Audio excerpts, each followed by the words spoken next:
ఆదివారం మహాలయ అమావాస్య వస్తోంది. అయితే ఆ రోజు అస్సలు చేయకూడని పనులు కొన్నున్నాయి. భాద్రపద మాసంలో వచ్చే ఈ ఆదివారం మహాలయ అమావాస్య చాలా చాలా ప్రత్యేకమైంది. ఇక ఆ రోజున విష్ణుమూర్తిని శివయ్యను పూజించడం వల్ల చాలా మంచి జరుగుతుందని పండితులు చెప్తున్నారు. అంతేకాకుండా ఆ రోజున ప్రతి ఒక్కరూ తెల్లవారుజామునే నిద్రలేచి నదీ స్నానం ఆచరించి పూజ చేయడం చాలా శుభప్రదమట. అలాగే పుణ్యక్షేత్రాలు సందర్శించడం, పవిత్ర స్నానాలు చేయడం, దీనివల్ల పాపాల నుంచి విముక్తి లభిస్తుందట. అయితే మహాలయ అమావాస్య రోజున కొన్ని పనులు అస్సలు చేయకూడదు. ఈ రోజున ఎట్టి పరిస్థితుల్లో దూర ప్రయాణాలు చేయకూడదని చెప్తున్నారు పండితులు. కొంతమంది ఆ రోజు పూజా కార్యక్రమాలు చేస్తూ ఉంటారు. కానీ ఆ రోజున పూజలు శుభకార్యాలు చేయడం అస్సలు మంచిది కాదట.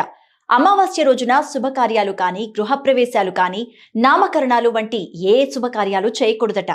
అలాగే అమావాస్య రోజున కొత్త బట్టలు కొనడం, కొత్త ఆభరణాలు కొనడం కూడా మంచిది కాదు అని చెప్తున్నారు పండితులు. అంతేకాదు నూతన వాహనాలు కొనడం కూడా మంచిది కాదట.